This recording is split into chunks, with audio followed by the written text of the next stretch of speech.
자, 이제 85쪽 갑니다. 자, 양도소득세인데 이제 1절 보니까 제목이 소득세가 나오고요. 자, 그 다음 장 넘겨보면 87쪽에 가면 2절에 양도소득세인데 실상 저희가 할 거는 2절, 그 87쪽에는 양도소득세가 저희가 볼 내용이고 85쪽하고 이 86쪽에 소득세는 그건 뭐냐 이건데 이 소득세는요.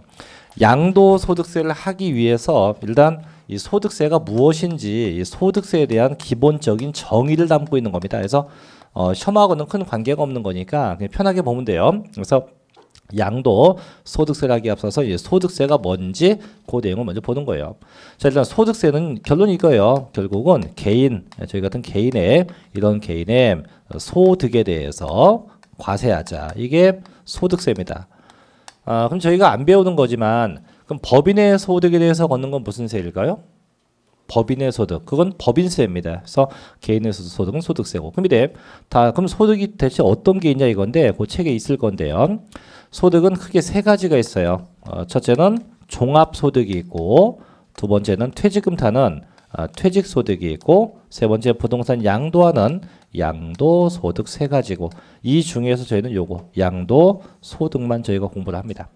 다시 이 종합소득에는 뭐가 있냐 이런 게 있어요. 뭐 이자소득, 그 다음에 배당소득, 그 다음에 있는 게 뭐 사업소득도 있고요. 그 다음에 뭐 근로소득, 그 다음에 연금소득, 그 다음에 기타 소득 같은 거 이런 것들이 있다.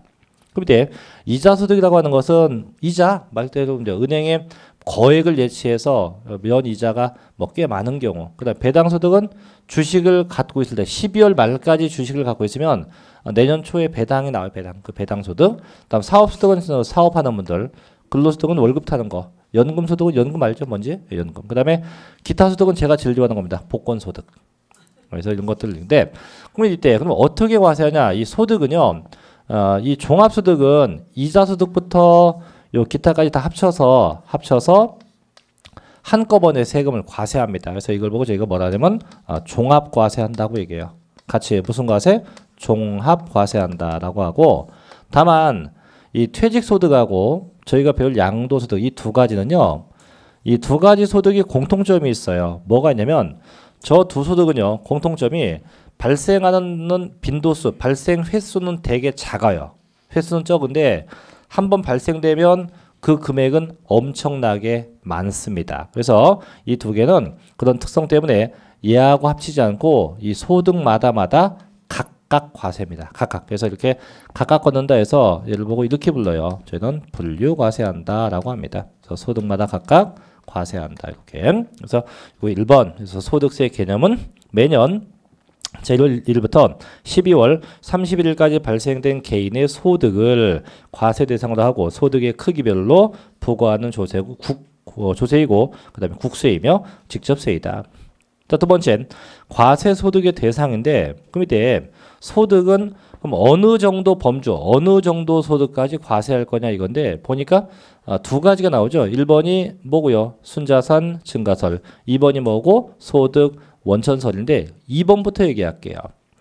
자, 저희가 이제 직장을 다니거나 월급을 탄다 이 개념은 그럼 직장이나 월급 같은 거는 어떻게 매월 계속적인 겁니까? 어쩌다 한 번 나오는 겁니까? 매월 계속되는 거예요. 그럼 이렇게 매번 혹은 매월 혹은 매년 반복적인 소득에 대해서 세금을 걷자 하는 게 그게 2번에 있는 소득 원천설이라는 거고요. 그럼 1번에 있는 자 순자산 증가설 이거 뭐냐? 이거는 계속적인 게 아니고 어쩌다 한번 대박 나는 겁니다. 그럼 아까 제가 좋아한다는 거 아까 기타 소득 중에 뭐 같은 거? 복권. 복권에서 이 로또 복권 같은 경우는 계속되는 게 아니고 어쩌다 한 번 되는 거죠. 그럼 저희가 알다시피 그럼 복권은 세금 냅니까 안 냅니까? 내죠. 자, 그럼 그렇게 어쩌다 한 번 나온 소득도 걷겠다. 그게 뭔 설? 순자산 증가설이랍니다. 그래서 현행법상은 둘 다 써요. 다 사용하고 있고. 세 번째, 자 개인주의 과세인데, 자 모든 세금은요 전부 다 소득자 개인마다 과세입니다. 그래서 뭐 취득세만 그런 양도세만 그런 게 아니고 모든 세금 다 똑같아요. 그래서 아까 종합부동산세도 어떻게 인별과세, 개인은 개인마다 과세고 소득세도 마찬가지, 개인은 개인마다 과세입니다. 근데 간혹 그런 분이 있어요. 이 세법을 이제 한 10년 전쯤에 공부하신 분이 있는데, 쌤 일부 소득은 부부 합산 과세 아닙니까? 아니에요. 그 과거에는 이 이자 소득이나 배당 소득 같은 거는 부부 합산 과세를 했는데 그게 위헌 판결 나서 지금은 다 각각이에요. 그래서 무조건 부부 합산 없어요. 무조건 어떻게 소득자 개인마다 각각 과세한다. 자, 네 번째 징수 방법은 철저하게 신고 납부입니다. 언제부터 언제까지? 소득이 발생된 연도의 다음 연도. 즉 내가 금년도에 소득이 있으면 이제 내년도 언제부터 언제? 5월 1일부터 31일까지 직접 신고하고 납부하면 된다. 이런 것들. 자, 넘겨볼게요. 자, 5번 소득세 과세 방법. 방금 얘기했던 거죠. 자, 종합과세가 있고 무슨 과세가 있고 분류과세가 있는데 이때 종합과세는 쉽게 종합소득들은 다 합쳐서 한꺼번에 과세하자 이 얘기고 단 퇴직소득과 양도소득은 소득마다 각각 구분 과세하자. 이게 무슨 과세? 분류 과세한다고 합니다. 그런 얘기돼요. 뭐 이런 거 시험 안 나요. 6번 과세기간인데 자, 이 과세기간은 소득이 발생하는 기간입니다. 그래서 원칙이 항상 언제부터 언제? 1월 1일부터 12월 31일까지 요 1년 동안에 발생된 소득에 대해서 세금을 내라 이런 얘기죠. 다만 예외가 있죠. 자, 사망했다. 그럼 언제부터 언제까지? 1월 1일부터 사망일까지 발생된 소득에 대해서 세금을 내면 돼요. 이랬더니 죽은 자가 어떻게 내였는데 죽은 자가 안 되죠. 누가? 상속을 받는 자식이 대신 냅니다. 자, 또 있어 예외.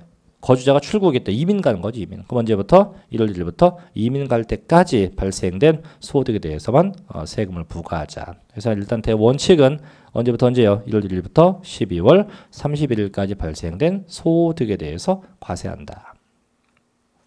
자, 7번인데 요것만 체크할게요. 납세의무자인데 자, 그럼 분명히 개인의 소득에 대해서 과세한다라고 했어요. 자, 그럼 이때 그럼 결국은 납세의무자, 세금 낼 자는 누굽니까? 납세의무자는 개인이야, 개인. 의무자는 누구라고요? 개인. 이게 민법상 뭐라 불러요? 자연인. 이건데, 자, 근데 이 국세에서는 이 개인을 항상 둘로 구분합니다. 국세만. 지방세는 이런 구분 없어요. 국세에서만 구분해요. 어떻게 구분하냐면 아까 얘기했던 거 거주자 또 뭐? 비거주자 이렇게 나눠요. 국세만 그래요. 국세만. 거주자하고 비거주자 둘로 구분합니다. 그럼 대체 그럼 거주자가 뭐냐? 아까 얘기했죠. 거주자는 국내에 뭐가 있다? 주소. 또 뭐가 있다? 거소. 그래서 거주자 개념은 이 국내에 자 뭐가 있든가 주소가 있든가 또는 주소가 없으면 적어도 183일 이상입니다. 이상 뭐가 있는 자? 거소가 있는 자. 이렇게 머문 장소가 있는 자. 이런 자가 거주자고 비거주자는 국내에 주소 거소가 없는 자입니다. 이런 거 없는 자. 이런 자가 누구? 비거주자라고 해요. 그래서 다시 한번 얘기하지만 한국인 외국인 아니에요. 그래서 주소 거소가 있느냐 없느냐예요. 그럼 이걸 왜 지방세도 이런 구분이 없는데 왜 국세에는 그럼 이렇게 구분이 되어 있냐? 거주자하고 비거주자하고 구분되냐? 구분된 이유는 딱 한 가지예요. 뭐냐면 소득이 거주자 쉽게 저라고 할게요. 저 같은 경우 소득이 자 국내에서도 소득이 있다고 가정을 하고 그 다음에 외국에도 국외에서도 소득이 있다고 하면 저 같은 경우는 국내 거 국외 거에 대해서 국가가 모두 과세한다 이거예요. 모두 세금을 다 걷겠다 이런 얘기예요. 모두 걷겠다. 그럼 이제 이거 뭐 올해는 어떨지 몰라도 제가 이제 매년 초가 되면요, 연초가 되면 작년 같은 경우는 이제 샌디에고에 갔다 왔어요. 한 일주일 정도. 그다음 올해는 아마 하와이를 갈 것 같은데 거기 놀러 가는 게 아니고 돈 벌러 가요. 돈 벌러 원정으로. 왜요? 이렇게 얘기하니까 아니 거기 가서 세법 강의하나 그러는데 뭐 세법하고 전혀 관계 없는 걸 합니다. 뭐 지난주도 언제 얘기했지만 제 취미이자 제 부업이 골프거든요. 실제로 제 취미이자 부업이에요. 부업.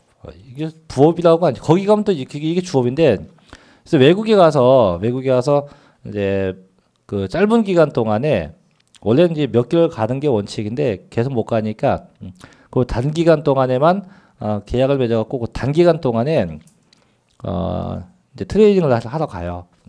그럼 이제 거기서 현지에서 돈을 주죠.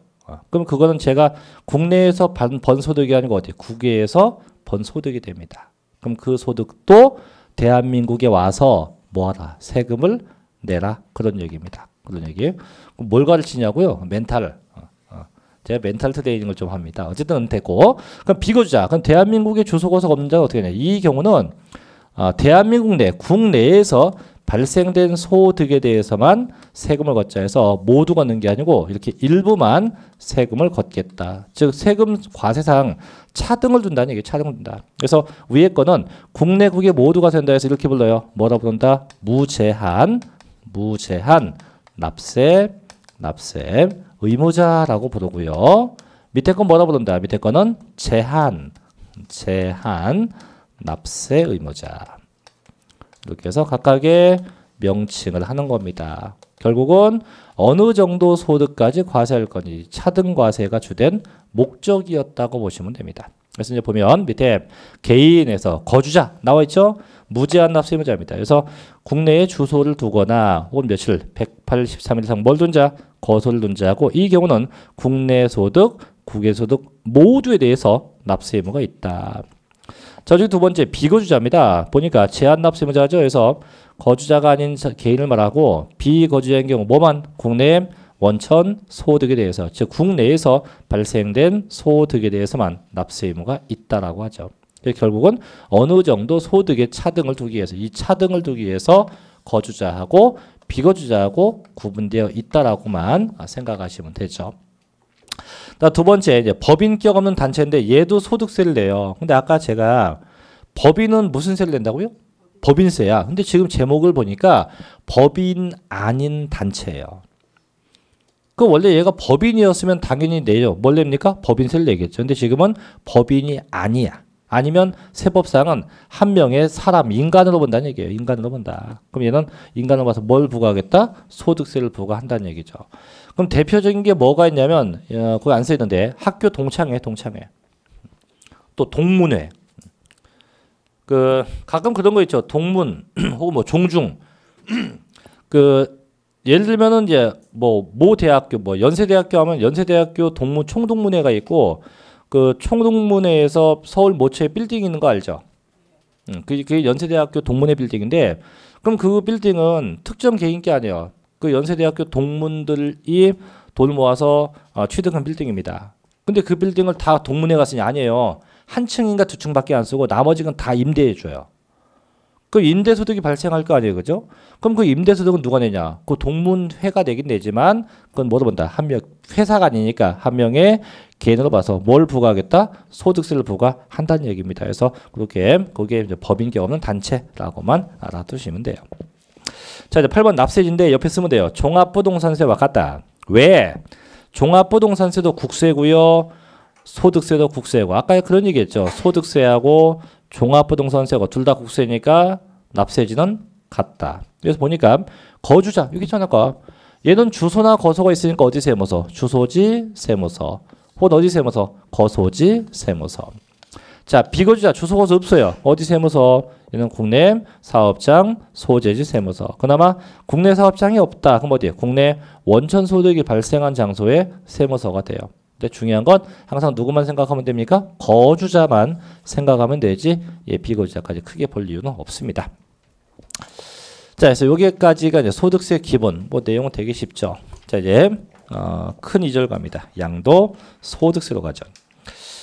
결론부터 얘기하면 이 양도 소득세는요. 저희 시험 문제에 매년 적게는 5개, 많게는 6문제까지도 출제가 되는 상당히 광범위한 부분이고요. 또 요번 연도 개정 법령에도 상당히 많이 개정안이 포함되어 있고 현재 통과된 것도 있고 통과가 안 된 것도 있습니다. 근데 법이 좀 많이 바뀌는 부분이에요, 올해. 그래서 좀 신경을 많이 써야 되고 제가 왜 자꾸 법 바뀌는 걸 자꾸 강조하냐면 저희 최근 시험에 보면요. 이 개정된 법령은 거의 시험 문제에 꼬박꼬박 다 내요. 왜냐하면 기존에 있었던 문제도 가능한데 기존에 있었던 문제는 이미 출제되었던 기출문제하고 거의 성격이 비슷하니까 그런 건 웬만하면 자꾸 배제를 시키고 다만 개정된 법령은 어떻게든지 간에 꼬박꼬박 문제를 내기 때문에 이 개정된 사항에 대해서는 명확하게 내용을 좀 알고 꼭 가셔야 됩니다. 자, 보죠, 이제. 근데 얘도 이제 내용상 놓고 따지면 좀 이제 쉬운 것도 있고요. 쉽지 않은 것도 있어요. 이제 제일 저희가 힘들게 생각하는 건 뭐냐면 양도소득세 계산이에요, 계산. 그래서 이제 아마 오늘 계산을 조금 아마 할 수도 있는데 그 계산하는 방법이 제일 힘들고요. 그 나머지 것들은 글쎄, 제 혼자 생각이지만 그냥 무난하다고 생각이 돼요. 자, 보죠. 이제 양도소득세입니다.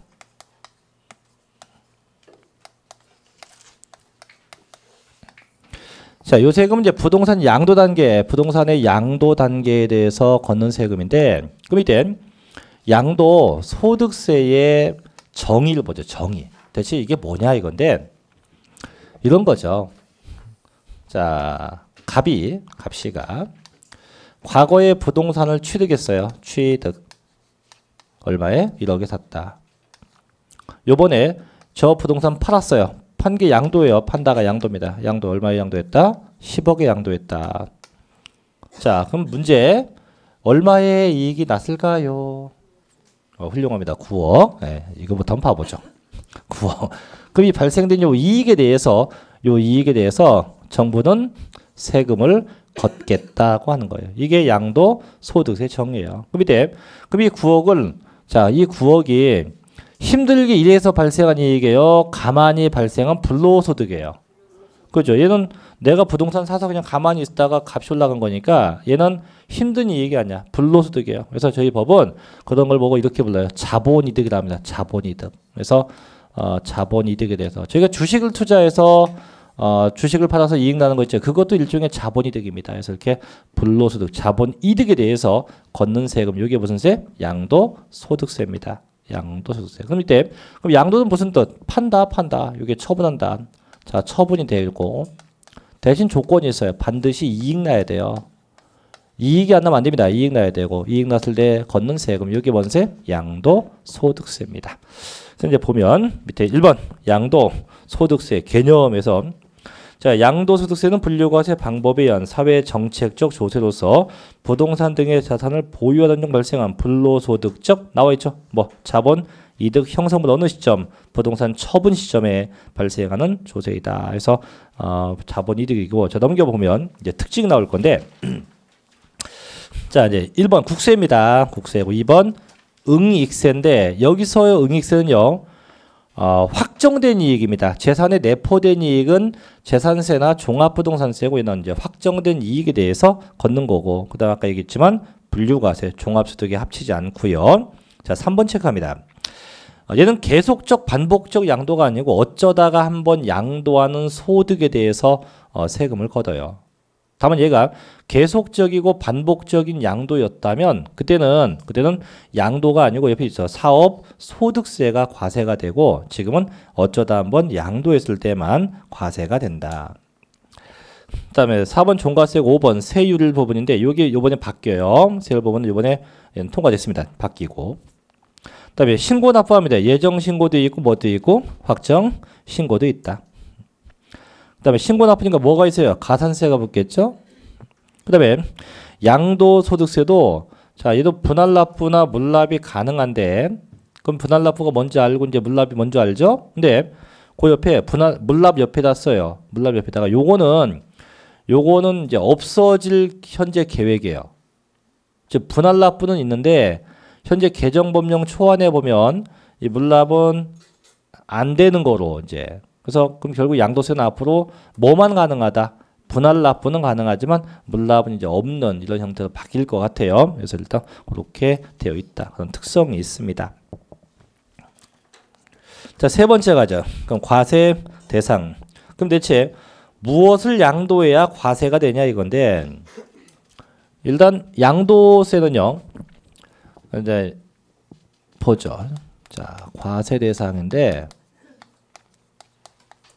결론부터 얘기하면 그 박스에 나와 있는 것들만 양도세를 과세할 수 있고 그 네모 박스에 없는 건 과세 못 해요. 그래서 이렇게 법에서 규정된 것만 과세한다 해서 걔를 보고 저희는 열거주의라고 합니다. 같이 무슨 주의요? 열거주의라고 하고 그 다음에 진짜 중요한 얘기가 있어요. 그게 뭐냐면 양도소득세 과세 대상, 지금 뭐 네모안에 보면 토지부터 밑에 쭉 나와 있는데 그 모든 재산이 등기와 관계가 없습니다.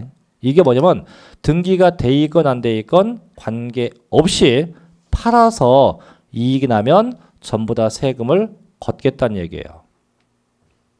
이해됩니까? 자, 그럼 제가 이 얘기를 왜 강조하냐면 저희 민법에 가면 어떤 얘기가 있냐면 이 배웠나 모르겠네요. 민법에 가면요. 등기하지 않으면 처분할 수 없다가 나옵니다. 이 배웠어요? 예. 네. 그건 그쪽 얘기예요.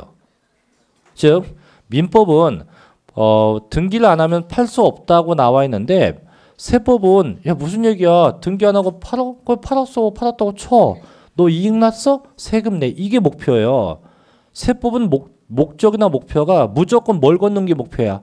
세금, 돈을 걷는 게 목표니까 걔가 등기를 하고 팔았건 안 하고 팔았건 우리는 알 바 아니다. 다만 다음 주에 보겠지만 등기 안 하고 팔면요. 양도세가 조금 비싸요. 얼마냐? 이익 난 거에 70% 세율만. 그럼 내가 등기 안 하고 팔았다. 그래서 1억의 이익이 났네. 이 금액이 몇 퍼센트? 70%. 즉 얼마? 7천만 원이 양도세예요. 쉽게.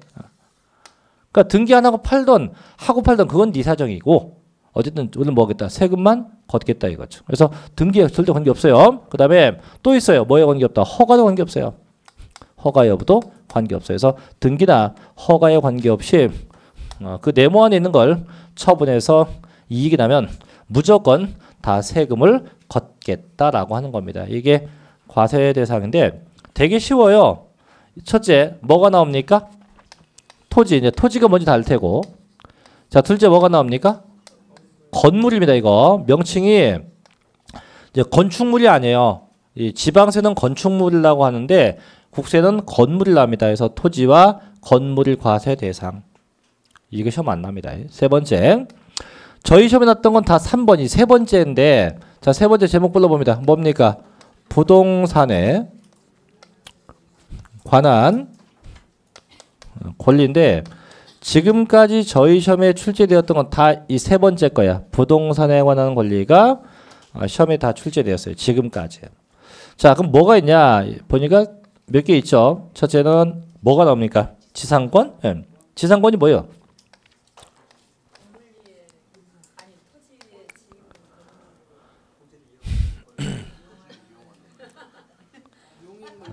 용익물권? 오케이. 넘어가. 자, 전세권이 뭐예요? 용익물권? 오케이. 자, 이 뜻은 민법에서 배운 것과 똑같습니다. 그래서 지상권은 법전에 보면 뭐 타인의 소목을 소유하기 위해서 뭐 이렇게 정도 나오는 거고 전세권은 뭐 타인에게 전세금을 지급하고 뭐 부동산 사용하는 권리 뭐 이런 건데 자, 중요한 건 세법상은 지상권이 됐건 전세권이 됐건 둘 다 마찬가지예요. 등기에 관계없이 처분해서 이익이 나면 세금을 걷는다는 겁니다. 자, 지금 반문하고 싶어도 하지 마세요. 뭘 물을지 압니다. 지금 제가 얘기할게요. 그럼 쌤 도저히 이해가 안 됩니다. 왜? 전세권이 어떻게 등기 안 되고 전세권이 발생합니까? 민법은 꼭 등기해야 된다고 하던데? 아까 얘기했잖아. 그건 그쪽 사정이라니까요. 세법은 지상권이건 전세권이건 등기 안 해도 예를 들면 전세권 합시다. 전세권. 제가 이분의 건물을 임차했어요. 전세금을 줬어요. 하고 전세권 등기 안 했어요. 안 했어도 전세금 그 준 자체만 갖고도 나는 이미 뭐가 생긴 겁니까? 전세권이 생긴 거예요. 생겼고 그 전세권은 어떻게 이 건물을 보니까 요지에 있네. 실제 이 저희가 여기가 이제 구가 무슨 구예요? 이 서초구죠. 이 동네 보면 학원 되게 많아요. 거기에 절반은 다 저희 겁니다. 저희 학원 거죠. 어디 거? 해커스 거예요. 저희 뭐 1관, 2관, 본관 다 있는데 그 다음에 이제 있는 게 다른 이제 어학원 건물이 많고 한데 근데 이 건물들이 보면 그 속되면 이럴 수 있어요. 자, 제가 저희 회사 사장의 오너라고 합시다. 오너인데 그럼 저희 2층도 요건 저희 회사가 매입한 게 아니고 요거 임대 건물이에요. 요건. 여기는 임대 몇 개는 저희 회사 건데 몇 개는 임대 건물인데 그 여기 임대예요. 가령 전세 나갑시다 이게. 그럼 나는 이 회사 이 건물주한테 전세금을 줬을 거예요. 주고 아직 뭐 전세권 등기 안 하고 그냥 전세금만 주고 학원 하고 있어요. 근데 보니까 딴 학원에서 이걸 자꾸 달라고 꼬셔요. 저한테. 그래? 그건 너한테 팔게. 얼마에? 내가 전세금 준 게 20억인데 나한테 30억만 줘. 그랬더니 그 타 학원에서 저에게 30억을 주고 요 전세권을 그대로 떠안아가는 거예요. 이해됩니까? 그럼 저는 얼마 이익이 났어요? 10억. 그 10억의 이익에 대해서도 세금을 내게 한다는 거예요. 이제 알겠습니까? 그러니까 더 쉽게 얘기하면 저희가 전전세 준다고 생각하면 돼요. 전세를 또 주는 건데 그 전전세를 주는데 그게 차지가 붙으면 즉 이익이 붙으면 무조건 뭐다 세금을 더 물리겠다 얘기예요. 자, 그다음에 세 번째 요거 놓치면 안 돼요. 제목이요. 등기된 부동산 임차권입니다. 자, 제가 아까 양도세 대상은 전부 다 등기에 관계 있다 없다 관계가 없다고 했어요. 없다고 하는데 얘는 이 부동산 임차권은 반드시 등기돼야 됩니다. 등기돼야만 과세 대상이 되지 등기 안 되면 과세할 수 없어요. 그래서 다 등기에 관계없지만 이 임차권만큼은 꼭 등기가 되어야 한다. 왜냐? 이유가 있는데 아까 얘기하대요. 자, 지상권이 물권, 채권. 물권, 용익물권. 전세권도 물권. 자, 그럼 부동산 임차권은 물권이에요, 채권이에요? 이 채권이에요. 양도세는요. 채권의 양도에 대해서는 양도세를 부과할 수가 없어요. 그래서 민법에서 배운 거와 똑같아. 그럼 채권을 물권으로 휙 뒤집을 수 있다 없다? 물권으로 바꿀 수 있다 없다? 바꿀 수 없죠. 다만 채권이 등기 과정을 통해서 뭐는 될 수 있다? 물권화 시킬 수 있는 거예요. 이것도 안 배웠나요, 민법에서? 이쪽은 배우고 이쪽은 안 배웠어요, 지금? 자, 다시. 그래서 이 기억 안 나면 나중에 민법에 가면 또 나옵니다. 자, 다시. 부동산 임차권은 민법상 채권이에요. 근데 세법은 채권은 양도세 부과를 못 합니다. 그래서 채권을 물권화 시키는 방법은 딱 오로지 하나입니다. 뭐 해야 한다? 등기해야 한다. 그래서 얘만큼은 등기가 필수 요건으로 붙게 됩니다. 그래서 등기된 부동산 임차권이고. 자, 네 번째. 제목이 너무 기니까 이렇게 쓸게요. 부치권이라고 합시다. 부치권. 자, 부치권이 뭐냐면 부동산을 취득할 수 있는 권리입니다. 그럼 대표적인 게 뭐가 있냐? 아파트 당첨권입니다.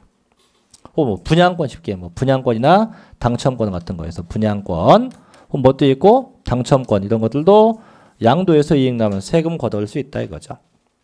그래서 저희 시험에 가장 많이 언급됐던 게 이 부동산에 관한 권리입니다. 여러분들이 출제위원회도 토지건물 내겠습니까? 다음 중 양도세 대상이 아닌 것은 1번 토지, 2번 건물 이렇게 내면 이건 문제가 아니에요. 그래서 거의 여기서 많고. 자, 세 번째 갑시다. 자, 세 번째 뭐가 나옵니까? 주식인데 혹시 주식 투자하고 계신 분 지금 난 현재 주식을 하고 있다. 그래서 최근 몇 개월 동안 거의 바닥치고 있다. 돈 많이 벌었어요? 바닥치고 있죠. 하긴 벌었으면 여기 지금 앉아있을 일이 없지. 혹시 양도세 낸 적 있습니까? 주식 팔고?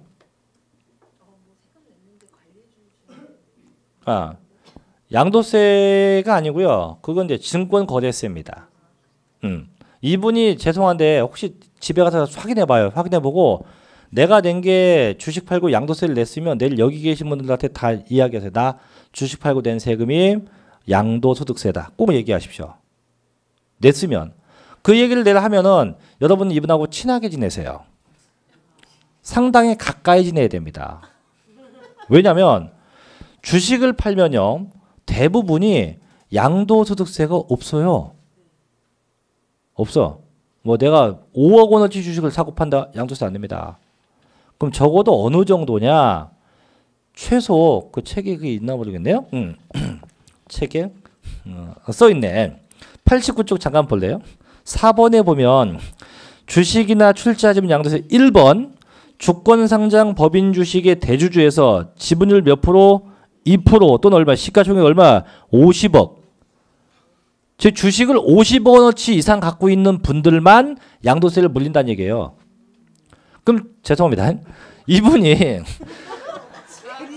주식을 팔고 양도세를 냈다고 하면 저분은 현재 주식 부자야. 얼마? 50억이 넘게 있는 분이에요. 그러니까 골프장을 팔아더라고요. 그래요? 그럴 수 있습니다. 그래서 웬만하면 주식은 대부분 세금이 없는데 이렇게 주식이 많거나 혹은 뭐 금액이 비싼 자만 냅니다. 근데 여기서 문제가 있어요. 자, 주식은 공인중개사법상 중개 대상물에 속합니까? 안 속합니까? 그것도 안 배웠어요? 배웠어요. 공인중개사법상 중개 대상물은 뭐요? 부동산이요? 주식이요? 부동산이야. 주식은 중개 대상물이 아니에요. 즉 하고 싶은 말 결론 시험에 안 나요. 주식은 자 봐요. 양도소득세 과세 대상은 맞아요. 맞는데 얘는 저희 시험에는 안 난다 이거지. 왜 안 나냐? 대상물이 아니니까. 그래서 일단 주식이라고 알고 계시고 자 또 잘 나가는 게 그겁니다. 기타 자산이에요. 얘도 시험에 잘 납니다. 자 보니까 네 가지가 있는데 자 첫째는 뭐가 있어요? 사업용 뭐와 함께 고정자산과 함께 양도한 영업권입니다. 일단 용어 설명 영업권이 뭐냐고들 많이 묻는데 가장 쉽게 얘기하면 권리금이라고 생각하면 돼요. 권리금. 즉 권리금에 대해서도 양도세를 내는데 다만 반드시 유의할 게 사업용 자산과 함께 매매가 됐을 때 그 뭐 토지, 건물, 그 다음에 부동산에 관한 권리 같은 거 얘네와 함께 양도된 영업권에 대해서도 세법상은 양도 소득세를 물게 됩니다. 그럼 어떤 얘기냐 이런 거예요. 자, 제가 저 종로에서 약국을 합니다. 가령 종로에서 약국을 종로 가면 큰 약국 있죠. 무슨 약국? 보정약국. 이 선전한 것 같은데 이 약국 주인 저예요. 제가 원래 주인이에요. 자, 제가 주인이고 약국을 합니다. 이 건물도 제 겁니다. 자, 여기서 이 약국이 모르겠어요. 하루 매출액이 꽤 될 거예요. 그래서 이제 주위에서 어떤 약국을 하시겠다는 분이 이 약국을 저한테 팔래요. 팔겠다. 그래서 건물은 50억만 주라. 너무 싼가? 50억. 그 다음에 약국이 잘 되니까 엔드 권리금 10억 다우 이런 얘기예요. 그래서 오케이 해갖고 합의 얼마? 60억에 매매를 했습니다. 그럼 내가 판 건지 뭡니까? 일단 건물 팔았어요. 그죠? 얼마? 50억에 팔았다. 그럼 얘도 팔아서 이익 났을 거예요. 분명히. 그럼 건물에 대한 무슨 세? 양도세 내야 되고요. 자, 건물과 함께 또 발생된 게 뭐가 있습니까? 아까? 권리금. 그럼 이거에 대해서도 뭐래? 양도세 내야 한다. 이겁니다. 그런데 문제는 얘는 안 팔고 그냥 약국에 대한 권리만 팔았다 해서 그냥 권리금만 발생되면 이땐 양도세가 있다 없다? 없어요. 반드시 얘는 뭐와 함께? 사업용 고정자산, 즉 얘네와 함께 양도된 영업권에 한해서만 과세가 되지 단독적인 영업권 얘 하나만은 절대 과세 못합니다. 그래서 시험 잘 나고요. 두 번째 회원권입니다. 회원권. 이때 회원권은 모든 회원권이에요. 모든 회원권에서 뭐 골프장 회원권, 뭐 콘도 회원권 같은 모든 회원권이고 심지어는 뭐도 있냐면 이런 것도 있어요. 얘도 시험 났었는데 조심하세요. 주식형 회원권도 포함시켜요. 회원권은 회원권인데 주식형 회원권도 포함합니다. 어머? 이게 또 뭔 얘기야? 그냥 회원권은 뭔지 다 알 거예요. 그죠? 뭐 골프 회원권이 뭐니? 혹시 회원권 갖고 계신 분이요?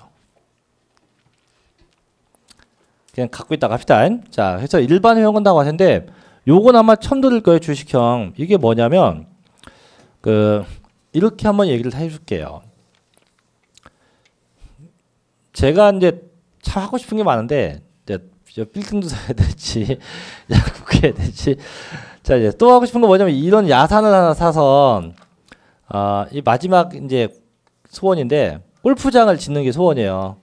이렇게 골프장을 짓는 게 소원이에요.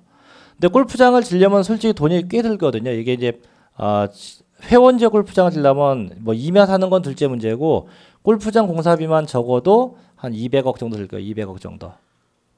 그 200억을 구해야지. 내 돈이 없으니까. 그럼 일단 누굴 모집합니까? 회원을 모집을 합니다. 그래서 실제 그래서 뭐 콘도도 짓고 해갖고 회원 모집을 해. 그럼 회원한테 이제 회원비를 받잖아요. 그 이제 회비를 받아서 요걸 공사를 해요. 이제 근데 문제는 회원 모집을 했는데 에게게 회원이 조금밖에 모집이 안 됐어요. 회원이. 이러면 이제 문제가 생기는 거예요. 이게 지금 회원이 왕창 모여야 되는데 회원이 안 모여. 그러다 보니까 큰일 났어요. 지금 주주도 몇 명인데 주주는 몇 명 조금밖에 없고 주주도 있는데 얘도 몇 명 없고 그 공사를 하다 보니까 이게 문제가 생겼어요. 그래서 이제 제가 이제 오너니까 옵션을 딱 내겁니다. 뭘 거냐면 저희 회사에 이제 주주가 되시는 분들은 앞으로 회원의 자격을 함께 부여하마. 즉 종전에는 누구누구 회원 별도 주주 별도였는데 이래도 자금이 딸리니까 다시 주주를 또 모집해요. 모집하면서 저희 회사의 주주가 되면 뭐의 자격을 함께 주겠다? 회원의 자격을 주겠다. 그랬더니 구름대 같이 몰려와요. 구름대에서 최 씨도 오고 황 씨도 오고 배 씨도 오고 다 왔어요. 와서 저희 회사의 주주가 됐습니다. 그 주식을 줬겠죠, 그죠? 그럼 얘네가 그럼 나중에 저희 골프장의 주식을 팔게 되면 세법상 주식을 판 거로 안 보고 뭘 판 거로 본다? 회원권을 판 거로 봐요. 그게 바로 이 주식형 회원권이라는 겁니다. 그래서 실제는 뭔데? 주식인데 그런 회원권의 형태를 띈 게 이게 주식형 회원권입니다. 그래서 저희 시험에 났던 건 역시 두 개예요. 두 개. 자, 세 번째, 네 번째 건 넘어가요. 세 번째는 보니까 제목이 길죠. 과점주주가 소유한 부동산 과다보유 법인 주식. 아까 주식은 저희 시험하고 관계없어요. 그 다음에 네 번째, 자, 특수업종을 영위하는 부동산 과다보유 법인 주식. 역시 주식이니까 별 의미 없습니다. 그래서 그 두 개는 빼고. 그럼 결국 양도소득세 과세 대상 토지부터 이 마지막까지인데 주의할 건 기타 자산에서 두 개. 세 번째 거 부동산에 관한 권리 요렇게만 알고 계시면 나머지 건 뭐 주식이건 토지건 뭐건 이건 시험에 나지 않습니다. 그다음 하나 더 요번에 신설된 게 있어요. 이제 양도세를 걷는 게 하나 더 추가된 게 있어요. 이거 책에 안 쓰는데 뭐가 추가됐냐면 참 생소한 용어 파생상품이라는 게 내년부터 양도세 과세 대상 이건 통과됐습니다. 그래서 파생상품도 양도소득세 과세 대상이 됩니다. 이게 뭐 선물 옵션 200 그런 건데 알 건 없어요. 그냥 파생상품이라는 것도 양도소득세 과세 대상에 포함되어 있다. 이거 뭐 주식하는 분은 알 건데 주식 안 하는 분은 그냥 제목만 기억해요. 뭔 상품? 파생상품도 양도세 과세 대상이다. 이게 추가되는데 얘도 이제 주식하고 좀 비슷한 거예요. 그래서 시험에 날 일은 없고 그래서 더 추가됐다 정도만. 그래서 책이 이제 88쪽부터 그 뒤엔 90페이지까지 이제 양도세 대상이 쭉 써 있는데 써 있는 내용 볼 거 없습니다. 나와 있는 뭐 종류 정도만. 그것도 토지부터 다 볼 게 아니고 볼 건 어디? 부동산에 관한 권리 파트하고 기타 자산에 두 개. 뭐하고 뭐 영업권하고 회원권 요 정도만 일단 알아두시면 충분할 것 같네요. 여기까지 정리가 되고 자 이제 90쪽으로 갑니다. 이제 큰 3번으로 가죠. 자 이제 이번에는 양도의 정의와 형태와 범주인데 이 3번에 있는 양도의 정의도 저희 시험에 상당히 자주 나옵니다. 그래서 양도가 되는 거 또 양도가 되지 않는 거에서 나오는데 일단 어떤 얘기인가 얘도 좀 보고 나서 같이 한번 내용을 정리할게요.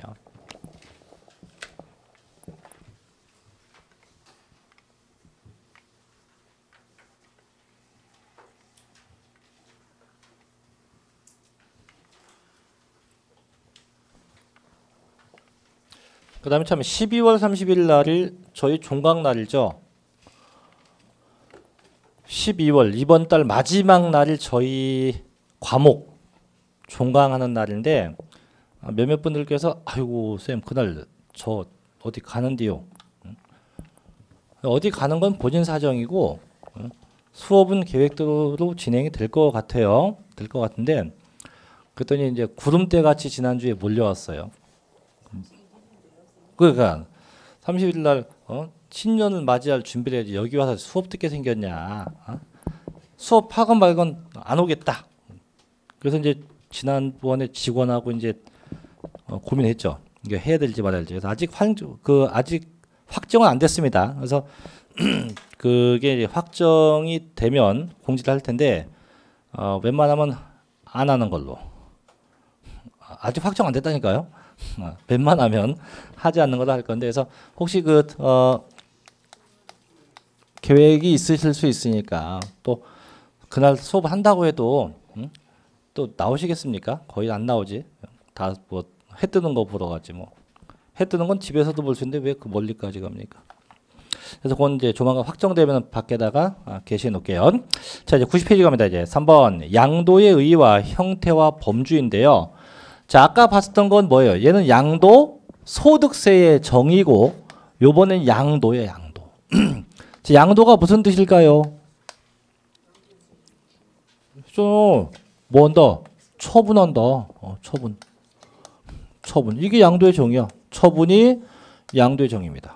근데 저희 세법에 법조는 양도는 처분이다 이렇게 써놓으면 왠지 없어 보이니까 이걸 좀 유식하겠습니다. 어떻게?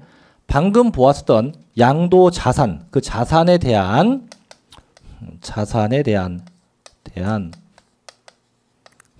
자, 등기에 관계 없었고요. 아까 또 허가도 관계 없어. 그래서 등기나 허가에 관계 없이 결론입니다. 요게 사, 실, 상, 유, 상, 이전. 이게 양도의 정의예요. 그래서 토지가 됐건 건물이 됐건 등기나 허가에 관계없이 실제 소유권의 변동이 있고 유상이전 일정한 대가가 수반됐다면 전부 다 양도로 본다 이거죠. 그래서 토지가 됐건 건물이 됐건 실제 소유권이 넘어가고 그 다음에 반드시 대가. 그럼 여기서 대가는 대체 뭘까요? 대가. 돈일까? 황금일까? 돈이에요. 내가 뭔가를 팔았어. 쟤한테 팔고 쟤한테 받는 게 돈이어야지 대가예요? 아니면 금덩이 받아도 대가예요? 관계없습니다. 이 대가라는 거는 대부분이 다 돈만 생각하는데 아니야. 경제적 가치가 있으면 다 돼요. 돈이 됐건 뭐 황금이 됐건 뭐 심지어 주식이 됐건 관계없어요. 그러니까 내가 팔고서 상대방에게 재산 넘겨주고서 일정한 대가만 취하면 전부 다 양도에 속한다고 합니다. 하지만 자, 이제 반대도 있어요. 양도가 아닌 것도 있네. 양도도 안 보는 것도 있네. 첫째, 사실상이 아니고 형식상 이전되었다. 이건 양도가 아니에요. 또 유상이 아니고 어떻게 무상 이전되었다. 이것도 양도가 아닙니다. 이 양도로 볼 수 없어요. 그럼 형식상 넘어간 게 뭐냐? 대표적인 게 신탁. 뭔지 알죠? 맡기는 거. 일단 담보. 얘도 맡기는 거예요. 그래서 신탁이나 담보는 맡긴 거기 때문에 양도로 볼 수 없어요. 또 무상이전. 얘는 뭡니까? 증여. 그래서 이런 것은 절대 양도에 해당하지 않게 돼요. 그럼 결론. 그럼 여러 가지 상황이 있을 수 있겠죠. 이제 있었을 때 어떤 경우는 이렇게 양도로 보고 어떤 경우는 양도로 안 보는 이런 경우가 있는데 요걸 지금부터 구분해야 돼요. 그래서 이제 책에 보면 1번. 자, 90페이지 1번입니다. 양도의 정의. 양도란 나오죠. 자산에 대한 등기, 등록에 관계없이 매도, 교환, 현물 출자 등으로 인해서 그 자산이 어떻게 유상으로 사실상 이전되는 겁니다. 고로 아무런 반대급부 없는 무상 이전은 양도가 아니며 또 형식상으로 권리가 이전되는 명의신탁 등도 양도에 해당하지 않습니다. 반드시 사실상 유상이전. 그래서 이제 우측 페이지 2번 제목 보니까 뭡니까? 양도로 보는 경우. 이게 뭐냐? 사실상 유상이전 된 케이스. 그래서 1번 매도, 2번 뭐 쭉 해서 6번까지 있고 넘겨보면 3번도 있어요. 뭐가 나옵니까? 양도로 보지 않는 경우. 이는 뭐예요? 사실상 유상 이전이 아닌 겁니다. 그래서 결국은 양도에 속하는 경우가 어떤 케이스가 있고 또 양도에 속하지 않는 케이스가 어떤 케이스가 있는지 이걸 분명히 구분해야 돼요. 그래서 양도에 속하는 경우, 양도에 속하지 않는 경우. 얘가 역시 매년 시험에 나기 때문에 좀 심도 있게 내용을 좀 보셔야 됩니다. 그래서 요것도 좀 쉬었다가 93쪽에 91쪽에 양도로 보는 것부터 같이 정리하겠습니다. 좀 쉬었다 할게요.